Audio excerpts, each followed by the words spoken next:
Love your neighbors as you love yourself. Love your enemy too, I love the Lord. That is what the preacher by the streets always say every morning after the cuckoo crow of the first end. But then, how can I know when love himself hated me? My heart was broken into pieces for 6 times, and I said no to anything that looked like love. When I met her, the countenance of her face was like that of one beholding a dark mirror.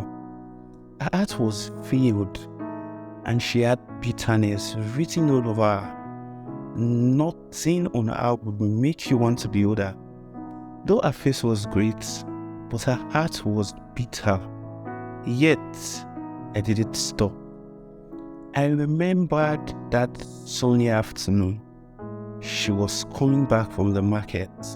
I approached her and said, "Tolu, I love you, and I would like to marry you." You must be out of your senses. I remember screaming at him. I almost poured the pepper I went to grind on him. You don't know love, I said again. The last time I saw love, it died in between 2 moving trailers on the Ibadan Expressway. So don't say that again. Don't. I looked at her and I felt sorry. Not because of the humiliation, but for how deep bitterness has eaten her up. Maybe, just maybe, she was the one the Holy Book was talking about when they say, "The God of the Word has blinded their eyes." Not only was her eyes blind, her heart was darkened too. In fact, her character went down the mud. It's not my fault. Blame me all you can, but where was this love when I was raped by 15 beside the way by 7 p.m.? Where was this love when Mama ran out one afternoon and didn't come back? Where was this love when I needed money so bad and I sold orange on the street, yet money did not come? Where was this love when I had to lie and give myself to guys just to feed myself? Where? I wouldn't blame her too. Life threw all she had away. But then, what she didn't know was that I was always standing by the pastor who preached by 5 a.m. every day. And we did this for 5 years in their streets. I would ring his bell for him while he would say the words. But every 6 a.m., while we come back from our morning cry, I would see her put on a bedside lamp, open a curtain wide, and weep. I knew everything, like everything. I was always there, waiting for her to just come out and say she needed it. At least, it is when you seek that you will find. I was frustrated. My heart bled daily that I began to sink in alcohol. Blame me for going high with wine that kills, not the one that heals. I mean, the other wine that intoxicates spiritually, like they say it was in the days of Pentecost. To cut it short, I didn't love him. He's dead. I loved family. The guy who would always give me 20,000 whenever I sleep with him. It was not rough like the other guys, and he touched me solemnly with care.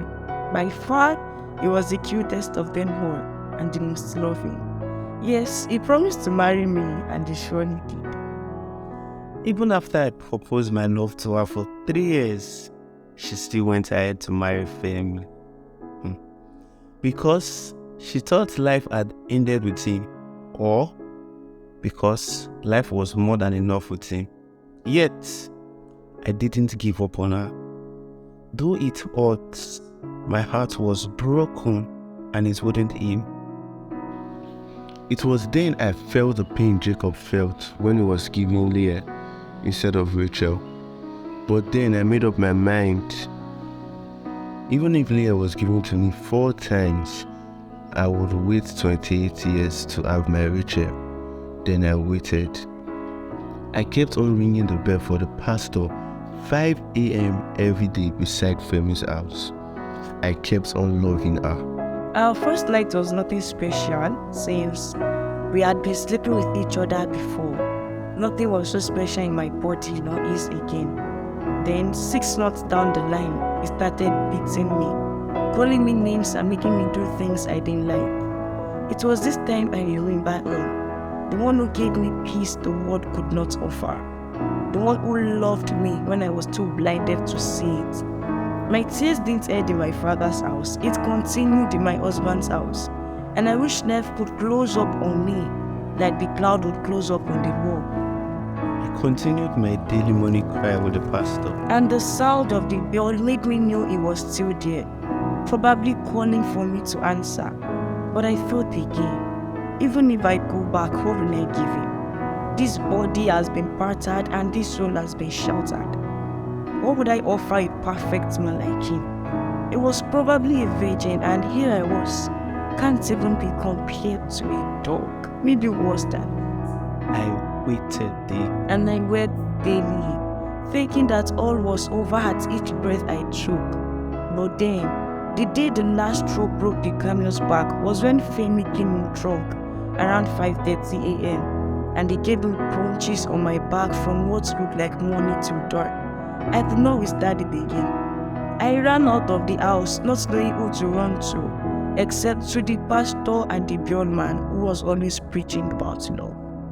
What we saw was like a ghost who had been deserted even on the coastland. I moved closer and I saw that it was the love of my life waiting for my embrace. Oh, how I've waited for this day. I jumped at her and she wept on my shoulders. I didn't care if her tears spoiled my white garments nor her blood-stained hands. I've just waited for this day. I held her like I wouldn't let go anymore. He took me home and I told him of how sorry I was. He would only say, "It doesn't matter, you are here now. I love you, that is all that matters." He would confess continually. What about Femi, you would ask?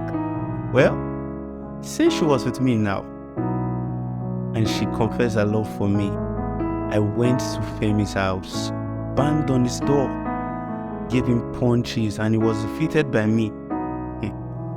Does that mean I couldn't do that before? No, I could. I just had to wait for her to come to me. That was the end of Femi. And today, I'm married to the love of my life. Ife, thank you for waiting when I went astray. Thank you for bringing life out of me when I felt everything had been sucked out. Sweet. Though the beginning was bitter, however, it is sweeter that you are with me now.